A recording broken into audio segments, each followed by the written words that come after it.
नमस्ते दोस्तों, आज हम लोग और एक नया चैप्टर पढ़ाने जा रहे हैं। प्रोनाउन का जो क्लासिफाई किया गया था, तो इंट्रोगेटिव प्रोनाउन किया था। आज हम लोग इंडेफिनाइट प्रोनाउन पढ़ाएंगे। तो इंडेफिनाइट प्रोनाउन है क्या? इंडेफिनाइट, तो इसे प्रोनाउंस करने से हमें पता चल रहा है कि ये वाला जो प्रोनाउन है ये स्पेसिफिक किसी थिंग्स या फिर किसी पर्सन के बारे में हमें कुछ नहीं बोलेगा। ये प्रोनाउन जो है इंडेफिनाइट है, ये स्पेसिफिकली किसी के बारे में नहीं बोलेगा। ठीक है, तो ऐसे बहुत सारे इंडेफिनाइट प्रोनाउंस है। मैं यहाँ पे इंडेफिनाइट प्रोनाउंस जितना हो सके मैं यहाँ पे लिखने की कोशिश करूँगा। और इंडेफिनाइट प्रोनाउन जो है वो सिंगुलर प्लूरल बोथ हैं, और ऐसे भी कुछ प्रोनाउंस हैं जो both singular and Plurals use किए जाते हैं। ठीक है, तो इंडेफिनाइट प्रोनाउन, इंडेफिनाइट प्रोनाउन, ठीक है। इंडेफिनाइट प्रोनाउन का डेफिनेशन क्या होगा? जो वर्ड या फिर जो प्रोनाउन हमें स्पेसिफिक करके किसी के बारे में कुछ नहीं बोल रहा है, उसी को हम इंडेफिनाइट प्रोनाउन बोलेंगे। देखते हैं, the pronoun that doesn't tell us or denote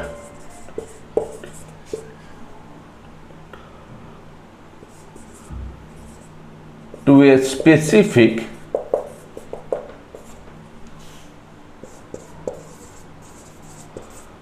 person or thing is called indefinite pronoun.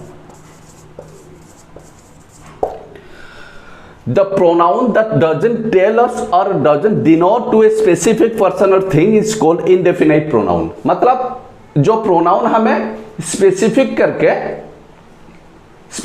करके किसी भी थिंग्स या पर्सन के बारे में हमें कुछ नहीं बोल रहा है, तो उसे हम इनडेफिनाइट प्रोनाउन बोलेंगे। ठीक है, इसे डेफिनेशन को याद रखिए। इसके बाद मैं इनडेफिनाइट प्रोनाउंस का कुछ एग्जांपल लूंगा तो आपके समझ में आ जाएगा। ठीक है, इसे साफ कर देता हूं मैं अभी। तो इनडेफिनाइट प्रोनाउन स्पेसिफिक करके थिंग्स हो या पर्सन हो, किसी के बारे में स्पेसिफिकली हमें कुछ नहीं बता रहा है। ठीक है, तो कुछ सेंटेंस में लिख रहा हूं।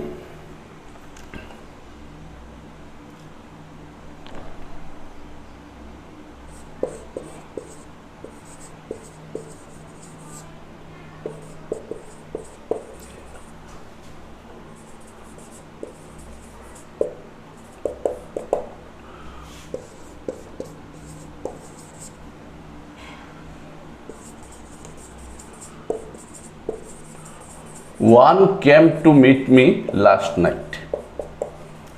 इन सब के बारे में मैं आपको थोड़ा बहुत समझा दूंगा। Nobody knows about it. One came to meet me last night. और एक one का भी हो सकता है।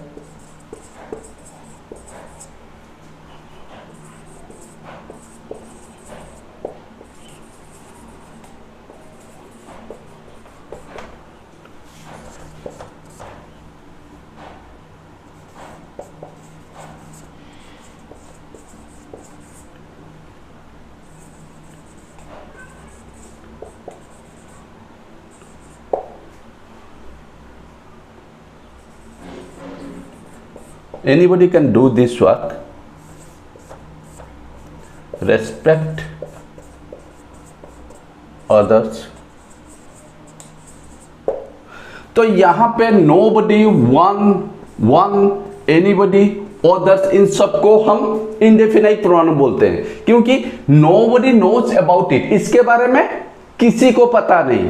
कोई स्पेसिफिक इंसान के बारे में हम बोल नहीं रहे हैं, किसी को पता नहीं, मतलब कोई भी हो सकता है, किसी को भी इसके बारे में पता नहीं। तो नोबडी यहाँ पे इनडेफिनाइट प्रोनाउन कहलाएगा। उसी तरह one came to meet me last night, एक आदमी लास्ट नाइट मुझे मीट करने के लिए आया था, ठीक है, एक आदमी कोई भी हो सकता है, तो वहां पे हम वन को इंडेफिनाइट प्रोनाउन के कैटेगरी के अंदर लाते हैं।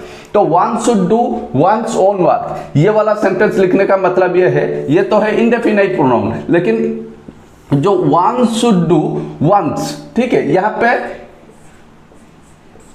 हीज और हार नहीं लिख सकते, one should do one's own work, his और हार, ठीक है, ये पॉसेसिव यूज नहीं कर सकते, वन का वन से पॉसेसिव हम यूज करेंगे, one should do one's own work, ठीक है। और anybody can do this, anybody कोई भी, स्पेसिफिक करके हम किसी के बारे में नहीं बता रहे हैं, राम, हरि, ठीक है, रमेश, यादव, ऐसा कोई नाम नहीं है, एनीबडी कैन डू दिस, कोई भी ये काम कर सकता है। तो here anybody is an indefinite pronoun. Respect others, दूसरों को रेस्पेक्ट करो, अदर्स, तो अदर्स को भी हम इंडेफिनाइट प्रोनाउन के कैटेगरी के अंदर लाते हैं, ठीक है। मैं इसे साफ कर देता हूं, मेरे ख्याल से थोड़ा बहुत आपको समझ में आ गया होगा। The pronoun which doesn't denote to a specific person और thing is called a indefinite pronoun, ठीक है।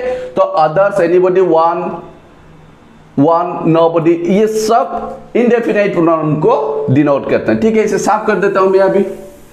तो इंडेफिनाइट प्रोनाउन जो है कभी कभी ये एडजेक्टिव के जैसे भी इस्तेमाल किए जाते हैं।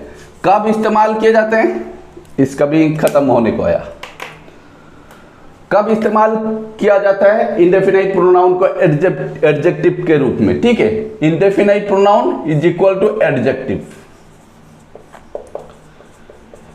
ये एडजेक्टिव कब कहलाएंगे, एडजेक्टिव की किस तरह से इस्तेमाल किया जाता है, जब हम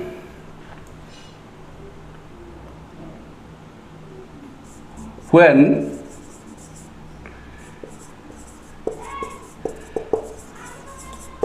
indefinite pronoun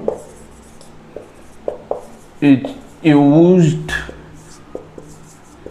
just before a noun. When indefinite pronoun is used just before a noun, जैसे any student, some girls, one,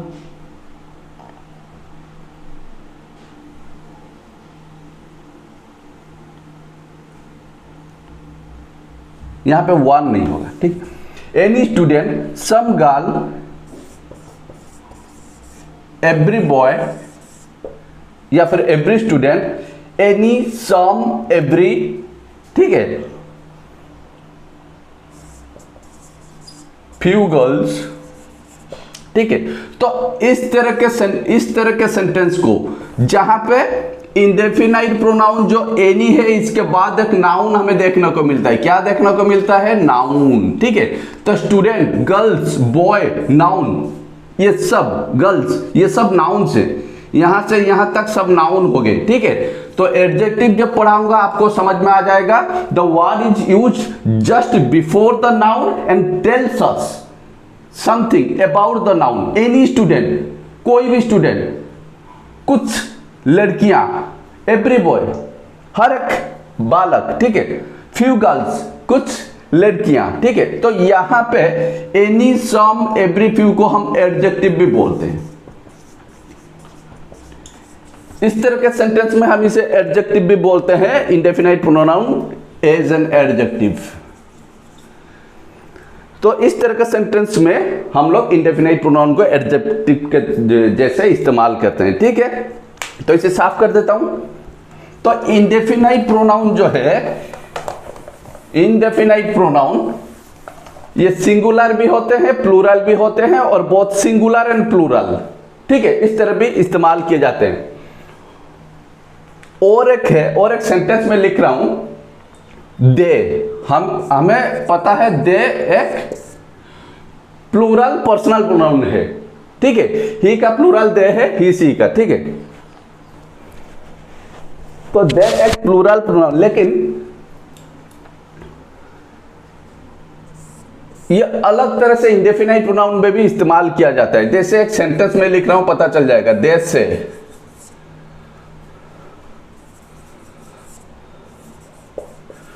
God is everywhere. ठीक है, दूसरा सेंटेंस, व्हाट विल दे से। तो इस तरह का सेंटेंस में यहां पे दे का मतलब वे नहीं है या फिर वो लोग नहीं है, ही का प्लूरल नहीं है, यहां पे दे का मतलब है लोग। लोग, व्हाट विल दे से मतलब यहां पे लोग, लोग क्या कहेंगे, लोग क्या सोचेंगे। दे से गॉड इज एवरीवेयर, लोग कहते हैं भगवान सारे जहां या फिर चारों तरफ हैं। ठीक है, व्हाट विल दे से, लोग क्या कहेंगे। ठीक है, लोग क्या कहेंगे, वहां पे हम इस तरह के सेंटेंस बनाते हैं। यहां पे दे का मतलब वे नहीं है, दे का मतलब है एवरीबॉडी, लोग, दुनिया। ठीक है, दुनिया क्या बोलेगा, ऐसे सेंटेंस में हम दे इस्तेमाल करते हैं। इसे साफ कर देता हूं मैं अभी। तो ये सिंगुलर एंड प्लूरल बोथ हैं, ये सिंगुलर भी है, सिंगुलर प्लूरल भी है,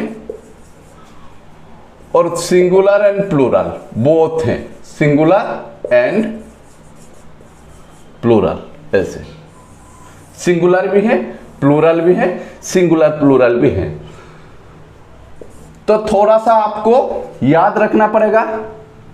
पहले एवरी से शुरू करते हैं, everybody, everyone,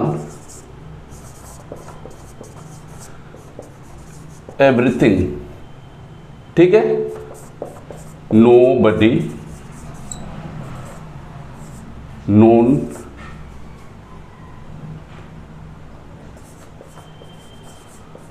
something, somebody, someone, ये सब सिंगुलर हैं। ठीक है, प्लूरल में आएंगे few, many,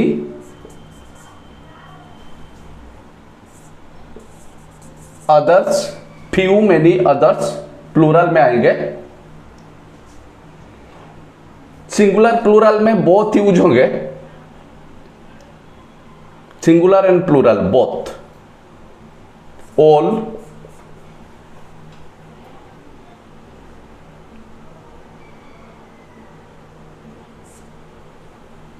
few, many, others, everybody, everyone, everything, nobody, no one, something, somebody, someone, इस तरह के। और है, और एक है any, anybody, anyone, anything। यहां पे होगा एनी, मैनी, ऑल। ठीक है, ऑल, एनी, मैनी ये सब singular and plural both use होते हैं। All, all is lost, all are lost नहीं, ऑल आर लॉस्ट नहीं होगा, ऑल इज लॉस्ट, इस तरह का सेंटेंस है। ठीक है, तो ये सब है इंडेफिनाइट प्रोनाउन। कुछ प्रोनाउंस ऐसे हैं जो जैसे everybody, everyone, everything, nobody, no one, nothing, no one को नोन भी लिखते हैं। ठीक है, something, somebody, someone, anybody, anyone, anything. ठीक है, प्लूरल में अदर्स का यूज करते हैं, मेनी, फ्यू को भी इस्तेमाल करते हैं। ठीक है, ऑल, एनी, मेनी ये सब सिंगुलर एंड प्लूरल बोथ इस्तेमाल किए जाते हैं। बस इतना ही, और कुछ नहीं। इसे स्क्रीन से रख लीजिए। इंडेफिनाइट प्रोनाउन खत्म हो गया। और अगर ज्यादा इंडेफिनाइट प्रोनाउन आपको चाहिए तो you can go through grammar books और सर्च और गूगल और एनीवेयर। ठीक है, कहीं पे भी आप सर्च कर सकते हैं। बहुत सारे इंडेफिनाइट प्रोनाउंस को आप कलेक्ट कीजिए, प्रैक्टिस कीजिए, दिमाग में रखिए उसको इस्तेमाल कैसे एडजेक्टिव के रूप में किया जाता है या फिर कैसे इंडेफिनाइट प्रोनाउन के रूप में हम उसे इस्तेमाल करते हैं, सिंगुलर प्लूरल फॉर्म। ये सब दिमाग में रखिए, आगे अंग्रेजी आपके लिए आसान हो जाएगा। बस आज के लिए इतना ही। अगर ये वीडियो आपको अच्छा लगा तो लाइक, शेयर एंड सब्सक्राइब जरूर कीजिए और बेल आइकन को दबाना बिल्कुल मत भूलिए। ठीक है, थैंक यू।